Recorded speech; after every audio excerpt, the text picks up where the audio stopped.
যশোর শহরে আজকে হলো ঈদের পঞ্চমতম দিন। আজকে আমাদের ছুটি শেষ হলো, শেষ হয়ে কর্মস্থলে জয়েন করলাম। কর্মস্থলে জয়েন করার পরে দেখলাম যে একটু যশোর শহরের ভিতরে ঘুরে আসি।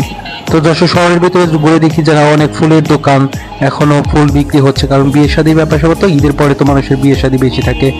ফুল আপনার যশোরে সব থেকে ফুলের দাম কম, কারণ একটাই কারণ গদখালিতে শুধু ফুলই চাষ করা হয়। এখানে আপনারা জানেন যে যশোর শহরের ভিতরে সর্বক্ষণই জাম লেগে থাকে, যে যশোরের মেন পয়েন্ট যেটা দোড়াটানা বলে, ওইখানে সবসময় জাম লেগেই থাকে।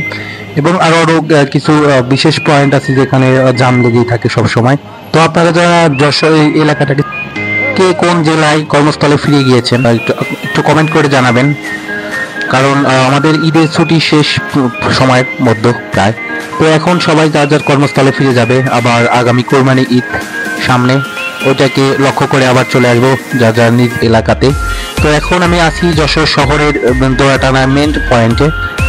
সামনে দেখছেন যে আপনারা বড় বড় হোটেল, হসপিটাল, কোয়েন্স হসপিটাল, এবং ভালোই আর কি। যশোর শহর আপনার ঘুরলে ভালো লাগবে। যশোর পুরাতন শহর, এখানে আপনার অনেক কিছু হয় এখানে। যশোর এটা হলো দোড়াটানা ব্রিজ। যারা যশোর থেকে যারা ভিডিওটা দেখছেন তারা অবশ্যই তো চিনবেন, এবং যারা এখনো এই ভিডিওটা যারা যশোর যারা আসেননি তারা অবশ্যই যশোর এসে ঘুরে যাবেন।